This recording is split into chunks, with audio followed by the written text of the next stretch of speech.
오늘은 여러분들에게 새로운 이야기를 또 전달해 드리기 위해서 제가 특별한 분을 모셨는데요. 굉장히 특별한 분입니다. 반갑습니다. 네, 반갑습니다. 안녕하세요. 저는 오형우라고 하고요. 올해로 한 13년쯤 와인과 관련된 일을 해오고 있습니다. 예전에는 뭐 호텔이나 레스토랑에서 소믈리에로도 활동을 했었고, 와인과 관련된 뭐 기자로서 글을 쓰기도 했었고요. 또 한편으로는 이제 약간 이게 주업이 되기도 한데, 요새 코로나 때문에 와인 교육을 좀 하고 있어요. 네, 말씀 굉장히 잘하시죠. 실제로는 저보다 선배님이신 게 와인 쪽에서는 워낙에 유명하신 선생님이시고, 저도 수제자예요, 사실은. 뭐 선생님한테 강의를 받다가 인연이 돼서 알게 됐고, 주류 경력 13년 되셨다고요? 네, 와인 한 지 한 13년 정도 됐습니다. 저도 위스키 한 지 13년. 아, 그렇구나. 똑같네요. 경력이 비슷해요. 경력이 비슷해요. 근데 저보다 형님 같지만 제가 또 형님이에요.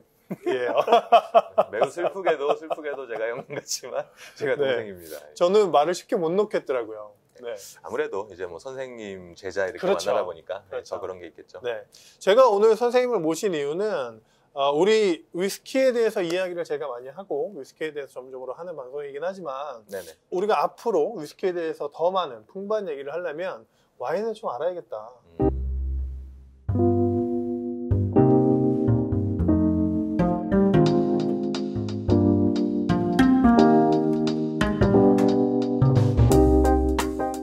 일단 와인이라고 하면은 많은 분들이 아시다시피 포도로 만든 술이고, 또 하나 포인트가 된다면 포도를 가지고 발효해서 만든 술이라는 게 포인트가 될 것 같아요.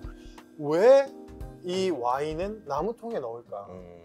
크게 보면은 위스키랑 크게 다르진 않아요. 왜냐하면 위스키도 뭐 제가 알기로는 증류된 최초의 상태로는 뭐 색도 없고 향도 없고 뭐 거의 그런 상태인 거잖아요. 그렇죠. 네. 거기다가 이제 오크 숙성을 하니까 색깔도 좀 나오게 되고, 우리가 알고 있는 다양한 풍미들도 추가가 된다고 알고 있는데, 그렇죠. 와인도 마찬가지로 오크통에다가 숙성하는 이유가 이제 위스키에서 느낄 수 있는 풍미들이랑 좀 유사해요. 뭐 버터, 바닐라, 토스트, 커피 뭐 이런 스모키한 풍미들이 이제 단순하게 포도 자체의 과일 풍미에 더해서 우리가 느끼고 즐길 수 있기 위해서 오크에다가 숙성을 하게 되는 거고, 또 이제 와인에는 뭐 레드 와인에 해당이 되는 얘기겠지만 좀 떫은 맛, 탄닌이라고 하는 성분들이나 뭐 신맛도 있고 한데, 오크에다가 숙성을 하는 과정에서 조금 전에 말씀드렸던 풍미 외적으로도 좀 맛을 좀 더 부드럽게 만들어주는, 너무 거친 떫은 맛을 좀 부드럽게 만들어주고, 좀 거친 산도도 조금 완만하게 만들어주고, 전반적으로 와인을 좀 이렇게 하나로 어우러지는, 그러니까 따로따로 놀지 않게 다양한 맛들. 안정화. 네, 약간 안정화의 개념들도 좀 있습니다. 그러네요. 제가 근무했던 회사가 맥켈란이라는 브랜드였고, 제가 현장에 나가면서 다양한 업주분들이나 수입사에서 수입해오고 있는 위스키 제품들을 보면 뭐라 그럴까요? 프리미엄을 얘기하는 위스키들은 꼭 쉐리 오크통에 숙성시켰다. 네네. 이런 얘기들을 많이 해요. 네네. 또 제품에 적혀져 있기도 하고, 그 흐름이 이미 좀 어느 정도 잡힌 것 같아요. 그러면 그럼 쉐리 와인이 뭔가? 네. 쉐리라는 와인은 일단 스페인 와인이에요. 스페인의 이제 남부 안달루시아 지방에서 생산이 되는 와인인데, 우리가 일반적으로 마시는 와인이랑은 조금 스타일이 다릅니다. 이 쉐리 와인은 일반적인 그런 와인의 알코올 도수보다는 좀 더 높아요, 알코올 도수가요. 낮게는 뭐 한 16도, 높게는 뭐 18도 이상도 나올 수 있는 약간 높은 알코올이 나오는 거죠. 그 이유는 뭐냐면, 일반적인 와인에다가 알코올을 추가적으로 투입을 하는 거예요. 주정을? 네, 주정을. 그래서 주정 강화 와인이라고 이제 쉐리 같은 와인들을 얘기를 하게 되는 거죠. 네. 주정 강화 와인, 세계 3대 주정 강화 와인이라고 있잖아요. 네네네. 스페인의 쉐리 와인, 뭐 포르투갈의 포트 와인, 그리고 마데이라. 네, 맞습니다. 네, 이렇게 세 가지가 있는데, 이 세 가지를 좀 정리를 해주시면.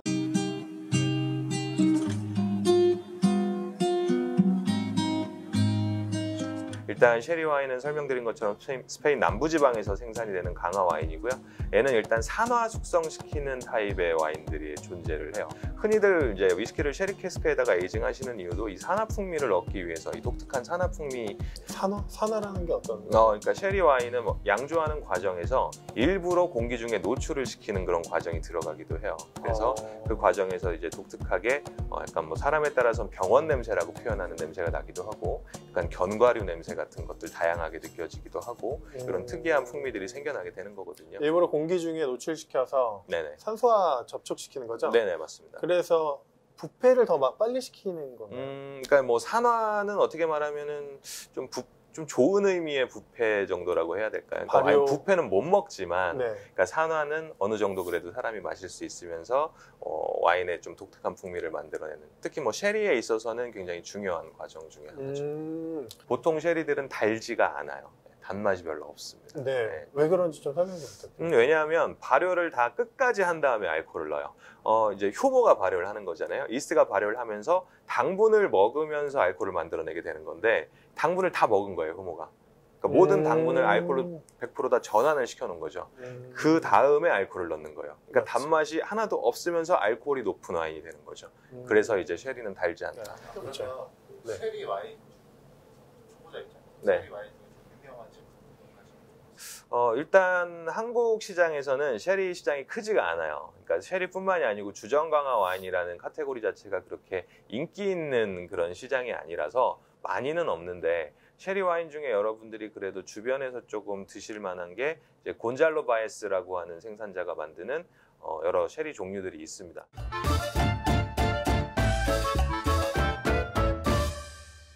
좋습니다.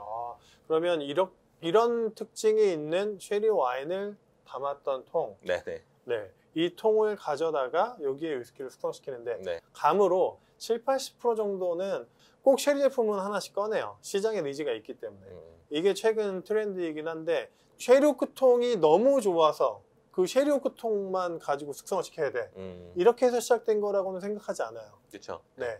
아무래도 그런 스페셜 에디션, 캐스크 에디션 같은 경우에는 마케팅적인 측면들이 좀 상당히 강해서 굉장히 제가 여쭤보고 싶은 부분이기도 해요. 맞는 건지. 그러니까 영국 사람들이 70~80년 전에 쉐리 와인과 포트 와인이 굉장히 인기가 많았다고 해요. 그러니까 부산물로 이 오크통 수입도 많이 일어났던 거죠. 증류업자들은 저 통이 많이 생산이 되고 수입이 되고 저 통이 싸고, 그리고 일반 사람들이 쉐리 와인을 좋아하다 보니 쉐리 와인에 숙성시킨 위스키를 만들어내면 이게 마케팅적으로 이어졌습니다. 이제 예전에는 영국 사람들이 지금은 영국도 와인을 만들긴 하지만 와인 생산국이라고 하기에는 사실 조금 미흡한 부분들이 좀 많았는데, 춥잖아요, 영국 자체가 일단. 기후 자체가 좀 그래서 네. 수입국으로서 굉장히 많이 소비를 했어요. 그러니까 프랑스 와인들을 상당히 많이 소비를 했었는데, 예전에 보면은 이제 무역적으로 영국이랑 프랑스가 막 전쟁을 하고 하다 보니까 더 이상 프랑스 와인을 수입할 수 없었던 적이 있었어요. 그래서 그거에 대안으로 선택이 됐던 게 말씀하신 스페인 쉐리나 포르투갈의 포트 와인 같은 것들을 굉장히 많이 소비를 했거든요. 그렇죠. 네. 그래서 이제 네. 설명해 주신 것처럼 그런 역사적인 이유들이 충분히 가능한 것 같고, 네. 거기다 또 더해서 이제 쉐리나 포트 와인을 숙성했기 때문에 일반적인 와인을 숙성했던 통에선 느낄 수 없는 좀 독특한 풍미들이 분명히 있을 거고, 네. 거기다 이제 위스키를 숙성하니까 그 풍미들이 또 위스키에 묻어나게 되는 거겠죠. 일단 이 통에는 와인이 줬던 와인에서 가지고 그쵸? 온 네. 탄닌 성분이나 이런 산미들을 머금고 있잖아요. 그쵸. 이 나무통은. 그러니까 이 통에다가 위스키 원액을 넣고 숙성시켜도 좀 배어져 나올 게 많이 있다. 그쵸. 얻을 것도 있고. 네, 얻을 게 있다. 라고 판단을 할 수 있죠. 자, 제가 자꾸 얘기를 딴 쪽으로 빠지게 하고 있는데 오늘 처음 만났는데 너무 깊은 얘기를 한 것 같아요. 네. 포트 와인 얘기를 하다가 말았잖아요. 그렇죠. 그리고 또 한쪽에 주정강화 와인이 포트 와인이 네. 있죠.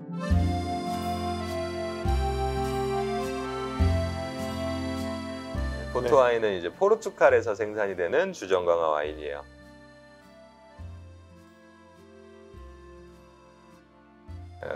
이제 쉐리랑 다른 점이 있다면, 포트는 이제 보통 적포도로 만들어요. 적포도 품종으로 만들고, 아까 쉐리는 보통 안 달다고 제가 말씀드렸는데, 네. 물론 단 것도 있지만, 네. 포트는 대부분 달아요.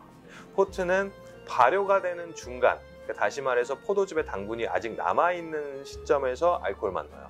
그러니까 알코올이 높으면서 당분도 남아있는 그런 와인이 만들어지는 게 포트 와인이죠. 그래서 보통은 포트 와인은 디저트로, 디제스티프, 그러니까 식후주로 드시고, 네. 그다음에 쉐리는 아페리티프, 식전주로 많이 드시는 거죠. 단맛의 차이 때문에. 포트 와인은 그래도 상대적으로 쉐리보다는 한국에서 조금 더 많이 찾아볼 수가 있어요. 다니까. 네, 단 걸 또 좋아하시고 하니까. 그래서 한국에서 유명한 게 테일러 포트나 다우 포트나 이런 것들 많이 드십니다.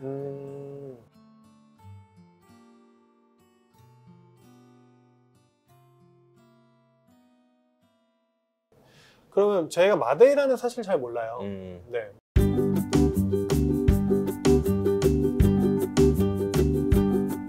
마데이라는 이제 포르투갈령의 섬이죠. 마데이라 섬이라고 있는데 사실 지리적으로 보면은 아프리카랑 더 가까워요.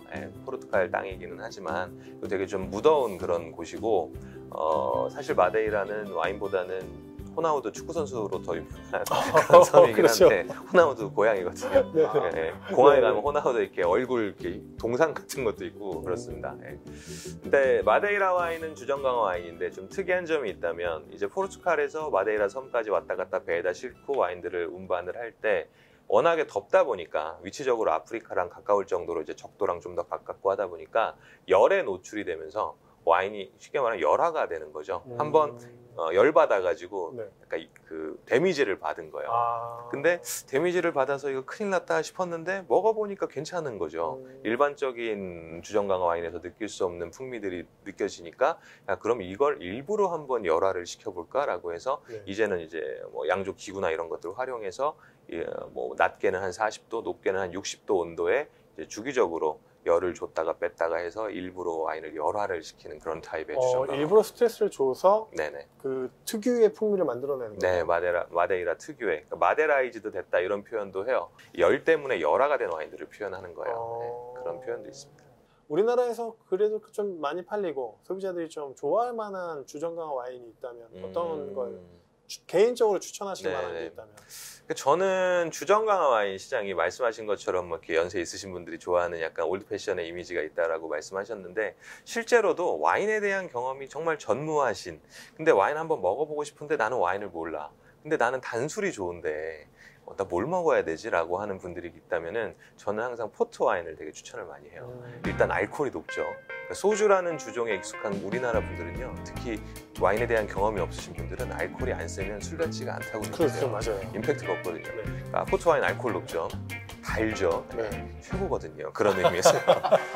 근데 이제 하나의 장벽이 있다면 네. 그런 것 때문에 포트 와인을 선택하기에는 복분자라고 하는 대체제가 있기 때문에 복분자. 훨씬 더 저렴한 복분자가 네. 있기 때문에 약간 장벽이지만 나는 와인을 한번 먹어보고 싶다라고 하면 포트 와인을 많이 추천합니다. 저희 주구장창을 시청해 주시는 분들에게 추천해 줄 만한 좀 가성비 좋은, 네네. 좀 찾기 편한 찾기 편하고 이런 가성비 좋고. 와인 있으면 좀 추천 좀 부탁드릴게요. 네. 지금 생각나는 거는 뭐 저도 예전에는 마트 와인 진짜 많이 마셨어요. 그런 와인들을 말씀을 드리면은 일단 화이트 와인 중에는 이제 이름 때문에 굉장히 손해를 많이 보고 있는 마주앙이라는 와인이 있거든요. 국산이라고 오해를 많이들 하시는데 그거 수입이에요. 국산 아니고 맞아. 원액은 다 수입입니다. 그 병에 넣는 것만 한국에서 해요. 브랜드 이름만 마주앙이 된 건데 거기서 만드는 이제 독일 모젤 리슬링이 있어요. 마주앙 모젤 리슬링 와인. 가격은 뭐 10,000원 초반대. 되게 좀 적당히 단맛도 있고 알코올도 높지 않으면서 초보자분들이 아주 쉽게 드실 수 있는 그런 타입의 와인이 하나 생각이 나고. 화이트 와인이에요? 네, 화이트 와인입니다. 리즐링이죠? 네, 리슬링 좀 달아요. 그리고 이제 난 좀 단 게 싫다. 그러면 요건 워낙 유명한 와인인데 이마트의 베스트셀러 중에 하나인 G7이라는 와인이 있어요. 6,900원에 판매하고 있는 G7이 레드 와인은 저는 좀 만족스럽지가 않은데 화이트 와인은 좀 괜찮아요. G7 샤르도네 이거 좀 개인적으로 추천드릴 수 있는 그런 화이트 와인인 것 같고 레드는 뭐 화이트 와인보다 좀 더 많은데 일단은 제가 와인 잘 모를 때 초보자 때 정말 많이 마셨던 게 이제 디아블로라고 하는 와인이 있어요. 칠레 와인인데 지금도 아주 절찬리에 판매되는 걸로 아는데 그 천사 그림이 들어가 있는 악마 그림. 악마 천사가 아니라 악마들. 정반대. 몬테스를 얘기하시는 것 같고 천사는 디아블로라고 하는 와인이 있어요. 그 와인도 좋고 뭐 10,000원 초반대 정도, 초중반대 정도 구매하실 수 있을 거고 아니면 이제 미국 와인 중에 나는 좀 오크 풍미 나는 게 좋다, 바닐라 캐릭터 뭐 이런 게 좀 좋다라고 하면은 개인적으로는 이제 콜롬비아 크레스트의 투바인 시리즈가 있어요. 콜롬비아 크레스트, 투바인, 뭐 메를로 이런 와인들도 굉장히 많이 마셨던 것 같아요. 네. 지금 말씀드린 와인들은 다 2만 원 안짝이에요. 10,000원대 다 이렇게 가는 와인들이기 때문에 편하게 즐기실 수 있을 거예요. 가성비 좋은 와인. 네, 뭐 제가 개인적으로도 많이 마셨던 가성비 좋은 와인들.